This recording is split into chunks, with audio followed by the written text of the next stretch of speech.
I stood in our empty kitchen on my 32nd birthday, staring at the manila envelope he'd left on the counter. No cake. No card. Just divorce papers with a yellow sticky note that read, "Sign these." I'm done pretending. He didn't even have the courage to hand them to me himself. I should have cried. I should have collapsed. But instead, I laughed. A quiet, bitter laugh that echoed off the marble countertops he'd insisted we install because his mother liked them. The same countertops I'd scrubbed every Sunday while he golfed with his colleagues. The same kitchen where I'd cooked meals he barely tasted, always distracted by his phone, by her messages I pretended not to see. What he didn't know was that tucked inside my desk drawer, in a folder labeled medical bills, were my own set of papers. Drafted 3 weeks ago. Signed by my lawyer. Waiting for the right moment. He thought he was abandoning me. He thought he was setting himself free. But I had already set myself free. I had already transferred my half of our savings to a private account. I had already secured the apartment downtown. I had already contacted his business partner about the funds he'd been quietly moving. And I had already decided that today, my birthday, the day he chose to humiliate me, would be the day I chose to disappear. He wanted to end this marriage. I wanted to erase him from my life entirely. I met Daniel on a rainy Thursday in October, 7 years ago. The kind of rain that feels intentional. Like the universe is setting a scene. Like something is about to change forever. I was 25 years old and desperately trying to prove I belonged in a world that constantly reminded me I didn't. I worked as a junior accountant at Green & Associates, a corporate firm where everyone wore perfectly tailored suits and spoke in acronyms I had to Google in the bathroom. I was competent. Quiet. Invisible. And I told myself that was enough. That Thursday, I stayed late to finish a report no one would read. By the time I made it to the break room, the office was nearly empty. The fluorescent lights buzzed overhead. The coffee machine, old and temperamental, sat in the corner like a reluctant companion. I pressed the button. Nothing happened. I pressed again. Still nothing. I sighed and leaned against the counter, too tired to fight with a machine that clearly hated me as much as this job did. That's when he walked in.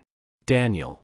Tall, sharp-suited, with the kind of confidence that made you sit up straighter without realizing it. He was the new financial consultant everyone had been whispering about. The one who'd closed 3 major deals in his first month.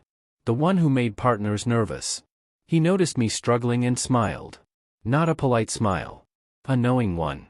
"You look like someone who needs rescuing," he said. I should have heard the arrogance in his voice. The assumption that I couldn't handle something as simple as a coffee machine. But back then, I thought it was charm. He walked over, pressed 2 buttons in a specific sequence, and the machine gurgled to life. "Magic," he said, handing me a cup. "Or just experience with broken things," I replied. He laughed. A real laugh. And for a moment, I felt like I'd said something worth hearing. We started talking. He asked about my work, my goals, my life outside these gray walls. And for the first time in years, someone actually listened. Or at least, I thought he did. He leaned against the counter, arms crossed, eyes focused entirely on me like I was the only person in the building. "Most people here are so busy climbing they forget to look around," he said. "But you seem different." "I'm not," I said quickly. "I'm just trying to survive like everyone else." "No," he said softly. "You're more than that. I can tell." And God help me, I believed him. By the time we left the break room, the rain had stopped. He offered to walk me to my car, and I said yes even though it was only 20 feet away. "Can I take you to dinner this weekend?" he asked as we stood under the dim parking lot lights. I hesitated. Not because I didn't want to. But because I'd been hurt before. Because I knew better than to trust a man who smiled that easily. But he looked at me like I mattered. And I was so tired of not mattering. "Okay," I said. That weekend, he took me to a small Italian place tucked between 2 boutiques I could never afford. The kind of restaurant with candles on every table and wine that tasted like promises you wanted to keep. He told me about his dreams of starting his own consulting firm. About his difficult childhood in a house where money was tight and love was conditional. About how hard it was to find someone real in a city full of people pretending. I felt seen. I felt chosen. And when he reached across the table and took my hand, I didn't pull away. We became inseparable after that. Morning coffee before work. Late-night phone calls that stretched until dawn. Weekends spent exploring the city like we were the only two people in it. He made me feel like I was enough. Like I didn't have to prove anything. Like I could just exist and that would be sufficient. By the end of the first month, I'd stopped questioning whether he was too good to be true. By the end of the year, he proposed. We were at the same Italian restaurant. The same table.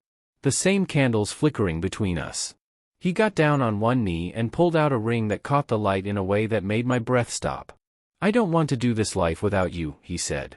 "You're the only thing that makes sense." I said yes without hesitation. Without doubt. Without realizing I was signing away pieces of myself with that ring. Everyone at work congratulated me.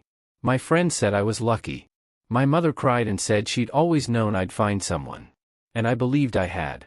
I believed I'd found a partner. An equal. A future. But looking back now, standing in this empty kitchen on my 32nd birthday with divorce papers in my hand, I realized the truth. I didn't find love that rainy October night. I found a man who saw someone he could use. And I was too grateful to be noticed to see the difference. The first 2 years of our marriage were beautiful in the way sunsets are beautiful. Fleeting. Warm. Gone before you can hold on to them. We moved into a small apartment on the east side of the city. It wasn't much. 1 bedroom. A kitchen barely big enough for 2 people. But it had big windows that let the morning light spill across our bed like a blanket made of gold. I would wake up to the sound of him making coffee. Humming old songs I didn't recognize. And when I stumbled into the kitchen, half asleep and messy, he would kiss my forehead and hand me a mug. "Good morning, partner," he would say. And I loved that word. Partner. It made me feel like we were building something together. Like we were equals in this fragile, beautiful thing called marriage. He called me his future. His foundation. The reason he could dream bigger than he ever had before. And I believed him. Because I wanted to. Daniel had always talked about starting his own consulting firm. It was his obsession. His purpose. And I wanted to be part of that purpose. So I worked overtime to help cover startup costs. I used my savings, the money I'd been putting away since I was 22, to pay our rent when his first clients were slow to pay. I stayed up late reviewing his contracts, fixing his budgets, organizing his files while he slept. "You're incredible," he would say, pulling me close. "I couldn't do this without you." And I loved being needed. I loved the way he looked at me when I solved a problem he couldn't. The way he held my hand during stressful meetings with investors. The way he whispered thank you into my hair when he thought I was asleep. We had traditions. Small, sacred rituals that made us feel like us. Friday nights were for movies. We'd order takeout, curl up on our worn couch, and watch films we'd both seen 100 times. Sunday mornings were for pancakes. He'd make them from scratch, always burning the first one, and we'd laugh like it was the funniest thing in the world. And once a month, we'd take long drives with no destination. He'd hold my hand over the center console and tell me I was the only thing that made sense in his chaotic world. I felt safe. I felt loved. But slowly, so slowly I didn't notice at first, things began to shift. He started working later. Coming home after I'd already eaten dinner alone. When I asked if something was wrong, he'd smile and say he was just stressed. "It's part of building something," he'd say. "You understand, right?" And I did. Or at least, I told myself I did. Our Friday movie nights became every other Friday. Then once a month. Then not at all. Sunday pancakes turned into Sunday silence. He'd sleep in while I sat at the kitchen table with cold coffee, pretending it didn't hurt. The long drive stopped entirely. And when I reached for his hand, he'd pull away with an excuse. Work stress. Headache. Early morning meeting. I told myself it was temporary. That building a business was hard. That love required patience and sacrifice. So I waited. I adjusted. I made myself smaller so he could grow bigger. I stopped asking him to come to bed. Stopped suggesting we spend time together. Stopped expecting him to notice when I was sad. And somewhere in all that shrinking, I disappeared. Not all at once. Not dramatically. Just slowly. Quietly. Like a photograph left in the sun too long. One night, I woke up at 2 in the morning and realized he wasn't beside me. I found him in the living room, laptop open, phone glowing in the dark. "Come to bed," I whispered. He didn't even look up. Soon. But soon never came. And I never noticed the exact moment he stopped seeing me altogether. I just know that one day I looked in the mirror and didn't recognize the woman staring back. She looked tired. Small. Like she'd spent so long holding someone else up that she'd forgotten how to stand on her own. And the worst part? I didn't even blame him.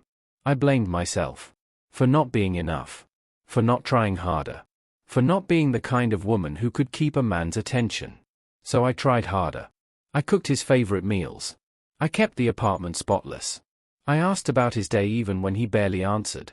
And I told myself that love was supposed to feel like this. Like work. Like sacrifice. Like slowly erasing yourself until there's nothing left but the shape of someone else's dream. It happened at his company's anniversary party. 2 years into running his own firm, Daniel had finally made it. His business was thriving. His name was being mentioned in industry circles. Clients who used to ignore him now fought for his time. He was everything he'd always wanted to be. And I was so proud of him. I bought a red dress for the occasion. Something bold and elegant that I normally wouldn't wear. I wanted to stand beside him and feel like I belonged in his new world. Like I was still his partner. When I showed it to him the night before, he barely glanced up from his phone. "Looks fine," he said. "Not beautiful. Not stunning. Just fine." But I told myself he was distracted. That he had a lot on his mind. The party was held at a downtown hotel ballroom with crystal chandeliers and waiters in white gloves.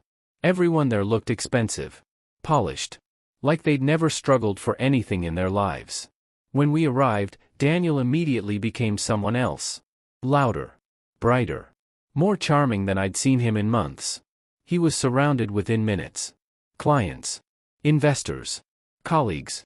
All of them shaking his hand and congratulating him.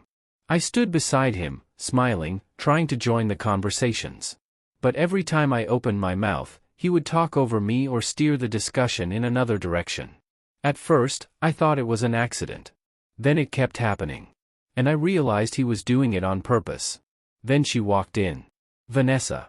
I'd heard her name before. His new business partner. The woman he'd brought on 6 months ago to handle client relations. She was stunning. Tall, elegant, polished in a way I'd stopped being years ago. Her dress was black and perfectly tailored.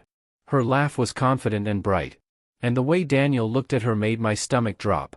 He crossed the room to greet her. Not with a handshake. With a hug that lasted too long. "Vanessa," he said, his voice warm in a way it hadn't been with me in months. "I'm so glad you made it." She smiled at him. A private smile. The kind that made me feel like I was intruding on something. He introduced her to everyone with pride. With excitement. With the same energy he used to have when he talked about me.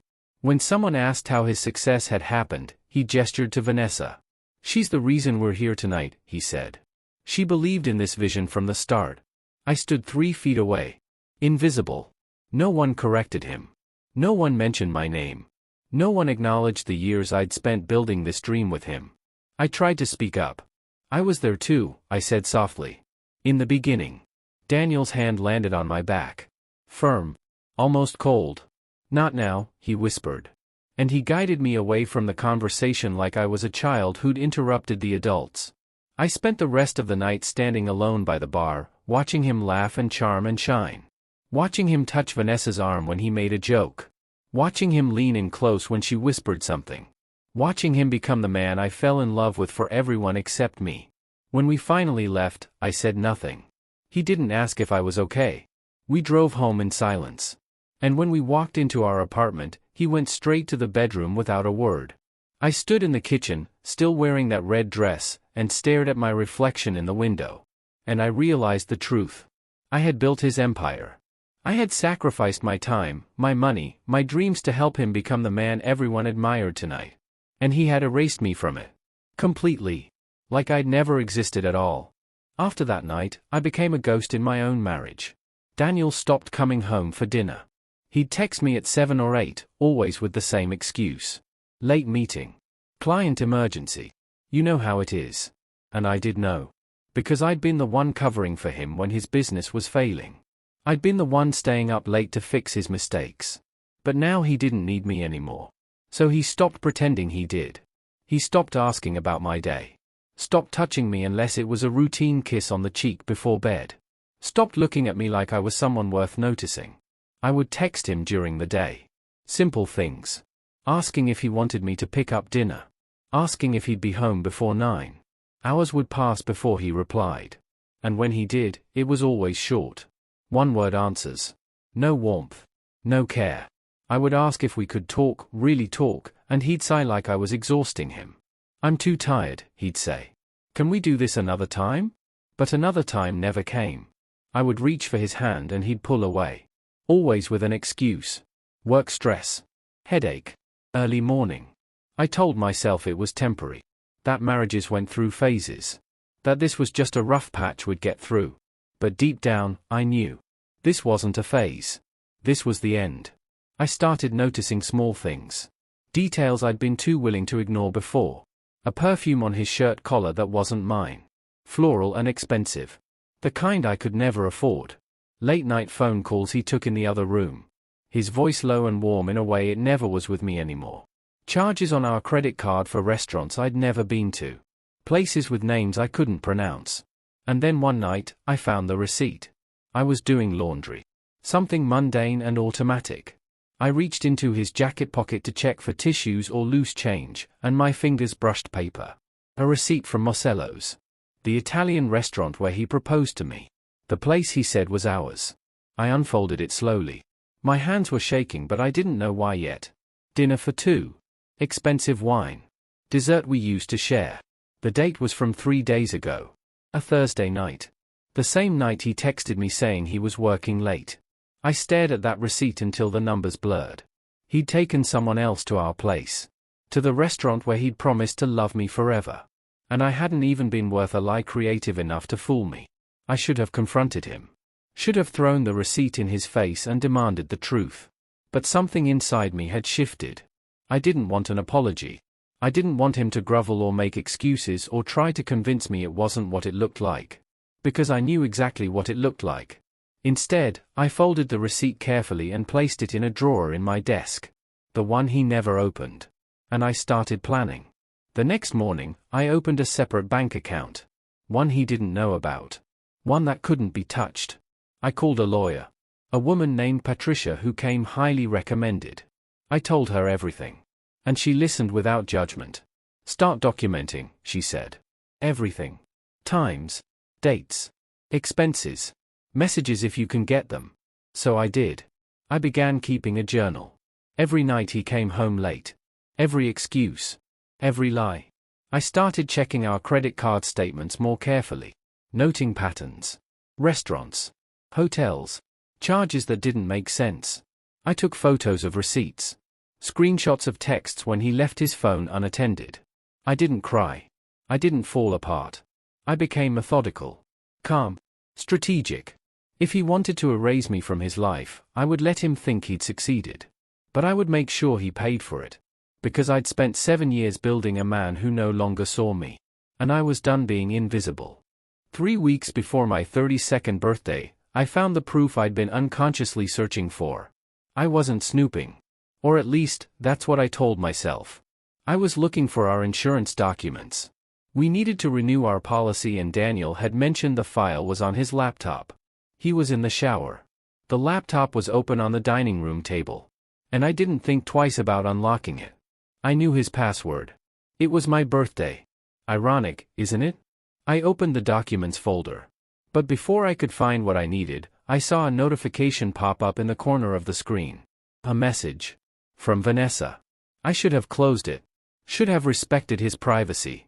But my hand moved on its own. I clicked. And everything I'd been trying not to believe became undeniable. The message thread stretched back months. 6 months. Maybe more. I scrolled through conversations that made my chest tighten. Flirtations disguised as work talk. Inside jokes I wasn't part of. Plans for dinners, trips, late nights at the office that clearly weren't about business. She sent him photos. Nothing explicit. Just her. Smiling. In dresses. In casual clothes. In moments that were meant to be intimate. And he sent them back. Photos I'd never seen. Him looking happy in ways he never looked with me anymore. But it was one message that broke me. I scrolled all the way to a conversation from 2 months ago. She'd asked him something I couldn't see. Her message had been deleted. But his response was still there. She's just a phase I outgrew. I'll handle it soon. I read it 3 times. She's just a phase I outgrew. 7 years. A marriage. A life I'd built around him. Reduced to a phase. I stared at those words until they blurred. Until my eyes burned. Until I couldn't tell if I was breathing or just existing in the space between heartbeats. The shower was still running. I could hear him humming. Humming. Like he hadn't just destroyed me with 11 words. I took screenshots. Every conversation. Every photo. Every plan they'd made. I sent them to myself. Then I deleted the sent messages from his account so he wouldn't know. My hands were steady. My mind was clear. I wasn't sad anymore. I was done. I closed the laptop and walked into the kitchen. Made myself tea. Sat at the table and stared out the window at nothing. When Daniel came out of the shower, towel around his waist, hair dripping, he smiled at me. "Did you find the insurance stuff?" he asked casually. "Not yet," I said. "I'll look later." He nodded and disappeared into the bedroom. And I sat there, sipping tea that tasted like ash. Knowing everything. Feeling nothing. The next day, I sent the screenshots to Patricia, my lawyer. Her response was immediate. "This is more than enough. We can proceed whenever you're ready." But I wasn't ready to file yet. Because I'd also found something else on that laptop. Financial records. Transfers. Small amounts moved from the company account into a private one I didn't recognize. Daniel had been funneling money. Not a lot. Just enough to avoid suspicion. Just enough to fund his affair without raising alarms. I took screenshots of those too. And I called Roger. Roger Hastings was Daniel's business partner. The man who'd invested in the firm when no one else would. He was kind. Steady. The type of man who remembered birthdays and asked how you were actually doing. I asked if we could meet for coffee. He agreed immediately. We met at a quiet cafe on the west side. The kind of place where no one from Daniel's world would accidentally see us. Roger looked concerned the moment I sat down. "Is everything all right?" he asked gently. I didn't waste time. I opened my laptop and showed him the records. "Daniel's been moving company funds," I said quietly. "Into a private account." Roger's face went pale. He scrolled through the documents in silence. His jaw tightened with every page. "How long has this been happening?" he asked. "At least 6 months," I said. "Maybe longer." He closed the laptop and looked at me. Really looked at me. "Why are you showing me this?" "Because it's the right thing to do," I said. "And because I'm done protecting him." Roger nodded slowly. "Thank you," he said. "I'll handle this." I didn't ask him what that meant. I didn't need to. 2 days later, Daniel came home furious. He slammed the door so hard the walls shook. "Roger's auditing everything," he snapped. "Do you know how humiliating this is? Like I'm some kind of criminal." I looked up from my book. Calm. Detached. "I'm sure you'll figure it out," I said. He stared at me. Really stared. Like he was trying to find something in my face. But I gave him nothing. Just a polite smile. And then I turned back to my book. He stood there for a long moment. Waiting for me to ask questions. To comfort him. To be the person I used to be. But that person was gone. And he had no idea. My 32nd birthday started the way it would end. In silence. I woke up alone. Daniel's side of the bed was cold. He'd left early without a word. No note. No text. No acknowledgement that today was supposed to matter. I lay there for a long time, staring at the ceiling, waiting to feel something. Sadness. Anger. Disappointment. But I felt nothing. Just a strange, hollow calm. I got up. Made coffee. Sat at the kitchen table and looked around the apartment that had never really felt like mine. Everything in it was his choice. His taste. His vision of what a successful life should look like. The furniture. The art. The color of the walls. I just existed in it. And now I was leaving. I spent the morning packing. Not everything. Just the essentials. Clothes. Documents. The jewelry my grandmother left me before she died. The one photo of my parents I still had. Everything that mattered fit into 2 suitcases. It was almost funny. 7 years of marriage. 7 years of building a life. And it all came down to 2 suitcases and a folder of legal documents. I was zipping up the second suitcase when I saw it. The envelope, sitting on the kitchen counter like a ghost. For a moment, I thought it might be a card. A last-minute attempt at decency. A sign that some part of him still remembered who I used to be to him. But when I opened it, I knew. Divorce papers. Clean. Official. Impersonal. And on top, a yellow sticky note in his handwriting. Sign these. I'm done pretending. I stared at those words. I'm done pretending. Like our entire marriage had been a performance he was tired of. And then I laughed. A real laugh. Sharp and bitter and free. Because he had no idea. He thought he was abandoning me. He thought he was the one ending this. But I'd already left. Weeks ago. I pulled out my phone and took a photo of the papers. Sent it to Patricia with one message. File mine today. Her response came in seconds. Done. You're free. I went to the bank. Transferred the remaining shared funds into my private account. It was my legal right. Half of everything we'd built. Everything I'd built. Then I came back to the apartment one last time. I signed his divorce papers. Neat signature. No hesitation. And I left them on the counter with my own note. Already done. Check your email. I took one last look around. At the marble countertops. At the expensive furniture. At the life I'd tried so hard to fit into. And I felt nothing. No regret. No sadness. No attachment. I picked up my suitcases and walked out. I didn't cry. I didn't look back. I got in my car, drove to my new apartment, the one I'd secretly rented 3 weeks ago, and unlocked the door to a space that was entirely mine. It was small. Mostly empty. The walls were white and bare. But it was mine. I set down my suitcases. Opened the bottle of wine I'd bought on the way. Poured a glass. And I sat on the floor of my empty living room, looking out the window at the city lights. Alone. Free.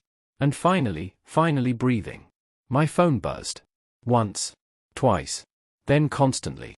Daniel. 47 calls by the end of the night. I didn't answer once.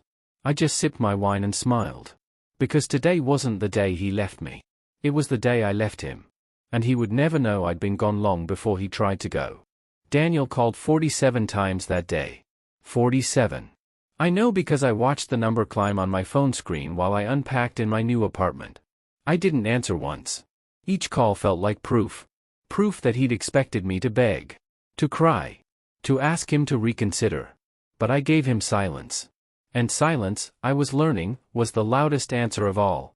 The calls turned to texts by evening. We need to talk. This is insane. You can't just leave. Call me back. I blocked his number at 9 p.m. 3 days later, he showed up at my office. I was at my desk, reviewing quarterly reports, when my coworker Ashley leaned over the cubicle wall with wide eyes. There's a really angry guy asking for you at reception, she whispered. I didn't need to ask who. I walked to the lobby and found Daniel pacing near the front doors. He looked different. Disheveled. His shirt was wrinkled. His tie was loose. He hadn't shaved. He saw me and his expression shifted. Desperation mixed with fury. We need to talk, he said loudly. Right now. The receptionist looked uncomfortable. I kept my voice calm. There's nothing to talk about. He stepped closer. I didn't move. You can't just leave, he said. We're married. We have a house. Accounts. You can't just walk away from all of that. I looked at him like he was a stranger. Because he was. You wanted out, I said simply. So did I. Now we both are. But the house, he stammered. The accounts. You took everything. His voice cracked on the last word. Like he couldn't believe I'd actually done it. I took what was mine, I corrected. Half of what we built. You should check with Roger about what you took. His face went white. The color drained so fast I thought he might be sick. What did you do? He whispered. I did nothing, I said. I just showed him the truth. He stared at me. Searching my face for something. The woman who used to comfort him. The woman who made excuses for him. The woman who loved him unconditionally. But she didn't exist anymore. You're vindictive, he finally said. You sabotaged me. I smiled. Small and cold. No, Daniel. You sabotaged yourself. Then I turned and walked back to my desk. He didn't follow. By the end of that week, the fallout had begun. Roger's audit found everything. The missing funds. The falsified expense reports. The money Daniel had been quietly moving into his private account for months. The company board held an emergency meeting. Daniel was removed from his position. Not quietly. Not gracefully. They released a statement citing financial misconduct and breach of fiduciary duty. His reputation, the one he'd spent years carefully crafting, shattered in 48 hours. And Vanessa? His perfect business partner. The woman he'd erased me for. She distanced herself immediately. I heard through mutual contacts that she'd released her own statement, expressing shock, claiming she had no knowledge of his actions. She wasn't interested in a man without power, without status, without the image he'd built. She'd loved what he represented, not who he was. Within 2 weeks, Daniel lost everything. His position, his reputation, his carefully constructed image of success. He tried to blame me. I heard the rumors. People saying I was vindictive, that I'd sabotaged him out of jealousy, that I couldn't handle his success. But the evidence spoke louder than his lies. Bank records don't lie. Timestamps don't lie. Screenshots don't lie. I didn't have to defend myself. The truth did it for me. And the people who mattered, the ones who actually knew me, reached out quietly. "I'm sorry I didn't see it sooner," Roger said when he called. "He took advantage of your kindness. And I let it happen." "You didn't know," I said. "Neither did I. Not until I did." He paused. "You did the right thing," he said. "Walking away. Protecting yourself. That took courage." I didn't feel courageous. I just felt free. 1 month after I left, I ran into one of Daniel's former colleagues at a coffee shop. She looked uncomfortable when she saw me. "I heard what happened," she said carefully. "I just wanted you to know that some of us knew. We saw how he treated you at that anniversary party. How he dismissed you. It wasn't right." I nodded. "Thank you for saying that." She hesitated. "For what it's worth, I think you're better off." I smiled. "I know I am." And I meant it. Because the aftermath wasn't about revenge. It was about truth. And truth, I was learning, always finds its way to the surface. Even when you bury it under years of pretending. 6 months after I left, I barely recognized my own life. And I mean that in the best possible way. I moved into a bright apartment downtown. The kind with floor-to-ceiling windows that let in so much light it felt like living inside the sun. I filled every windowsill with plants. Pothoes. Succulents. A fiddle-leaf fig I named Frank who refused to die despite my inexperience. I bought art. Not expensive art. Just pieces that made me feel something. A print of a woman dancing in the rain. A watercolor of a coastline I'd never seen. Things that were mine. I started taking painting classes on Thursday nights. Something I'd always wanted to do but never had time for when I was busy building someone else's dream. I was terrible at first. My brushstrokes were clumsy. My color choices chaotic. But my instructor, an older woman named Claire with paint permanently under her fingernails, told me something that stuck. "Art isn't about perfection," she said. "It's about showing up. About putting something into the world that didn't exist before you made it." I thought about that a lot. About how I'd spent years making myself smaller, quieter, less. And now I was learning to take up space again. I reconnected with friends I'd neglected during my marriage. Sarah, who I used to get coffee with every Sunday until Daniel started needing me on Sunends. Michelle, who'd invited me to book club meetings I always declined because I was too tired. They welcomed me back without judgment. "We're just glad you're here," Sarah said. "We missed you." "I missed me too," I admitted. And it was true. I'd missed the version of myself who laughed easily. Who tried new things. Who didn't constantly calculate whether she was being too much or not enough. I traveled. Small trips at first. A weekend in the mountains. A week at the coast. Places Daniel had never wanted to go because they weren't impressive enough. Weren't worth posting about. But I didn't travel for photos. I traveled to remember what it felt like to make decisions based on what I wanted. Not what someone else expected. I got a promotion at work. Senior analyst. It came with a raise and an office with a door. I started consulting on the side. Helping small businesses with their finances. Building something that was entirely mine. And I felt lighter than I had in years. People asked if I was dating again. Friends. Co-workers. Even my mother during our weekly phone calls. I smiled every time. No, I would say. Not yet. Because the truth was, I was in love with something better. Myself. I was in love with my quiet mornings. My messy paintings. My plants. My freedom to say yes or no without needing permission. I was in love with the version of me I was becoming. One evening, I went to a gallery opening.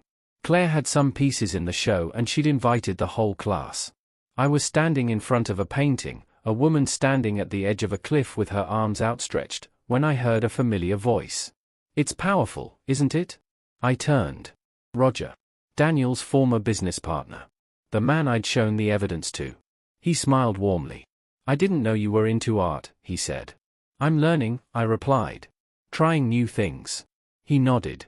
I heard about your promotion. Congratulations. You deserve it. Thank you. We stood in comfortable silence for a moment, both looking at the painting. You did the right thing, he said quietly. What he did wasn't just wrong. It was cruel. I nodded. I know. But I'm not angry anymore. And I meant it. Anger had served its purpose. It had pushed me to act. To leave? To rebuild. But now? Now I was too busy living to look back. He seemed to understand. I'm glad you're doing well, he said. You look happy. I am.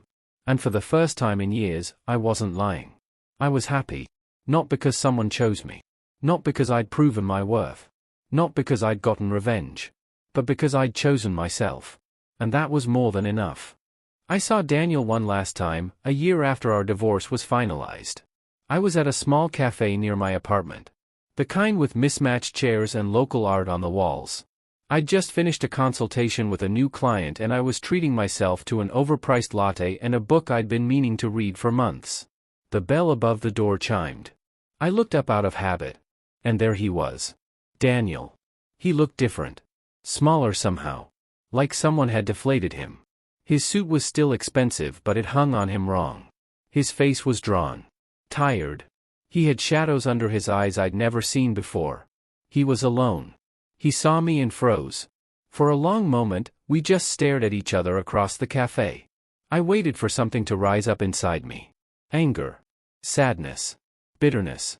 But I felt nothing. Just a strange, distant calm. He hesitated. Then walked over slowly, like he was approaching something fragile. Can I sit? He asked quietly. His voice was different too. Softer. Uncertain. I gestured to the empty chair across from me. He sat down carefully. Folded his hands on the table. Looked everywhere except at me. I waited. I wanted to apologize, he finally said. For everything. I was selfish. I took you for granted. And I'm truly sorry. I looked at him. Really looked. There was no satisfaction in seeing him like this. No triumph. No sense of winning. Just quiet observation. I appreciate that, I said. But I don't need it. He blinked. Confused. I don't need your apology to move on, I continued. I already have. You taught me something important, Daniel. You taught me that I don't need to be chosen. I just need to choose myself. He looked down at his hands. They were shaking slightly. I heard you're doing well, he said softly. I am. The words were simple. True. He nodded. Swallowed hard. I messed up, he said. I know that now. I thought I wanted something different. Someone different. But I was wrong. I didn't respond. Because there was nothing to say. His regret wasn't my responsibility. His realization came too late. And I'd already spent too many years carrying the weight of his choices. I miss you, he whispered. And for a moment, I saw the man I'd fallen in love with 7 years ago in that break room. The man who'd made me feel seen. But I also saw the man who'd erased me at that anniversary party. Who'd called me a phase. Who'd left divorce papers on the counter on my birthday. And I knew that both versions were him. The problem was, I'd spent years loving the first version and excusing the second. But I didn't have to do that anymore. I don't miss you, I said gently. And that's not meant to be cruel. It's just the truth. He flinched. I miss who I thought you were, I continued. I miss the future I imagined. But I don't miss the reality of what we became. His eyes were wet now. Is there any chance, he started. No, I said firmly. There isn't. He nodded slowly. Like he'd expected it but needed to hear it anyway. He stood. I hope you're happy, he said. I am. And I meant it. He turned to leave. Then paused. You deserved better, he said without looking back. I'm sorry I couldn't be that. Then he walked out. I watched him through the window. Watched him get into his car. Watched him sit there for a long moment before driving away. And I felt nothing. No regret. No longing. No what-ifs. Just peace. I turned back to my book. Sipped my coffee. And smiled. Because the story he tried to end had become the beginning of something so much better. My story. Not the one where I was someone's wife. Someone's support system. Someone's phase. But the one where I was the main character. The one where I chose myself. Where I rebuilt. Where I learned that being alone wasn't the same as being lonely. And I realized something sitting there in that cafe. He thought leaving me would set him free. But I was the one who got free. I was the one who walked away from a life that was slowly erasing me. And I was the one who built something real from the ruins. He'd given me divorce papers on my 32nd birthday. But I'd given myself something better. A second chance.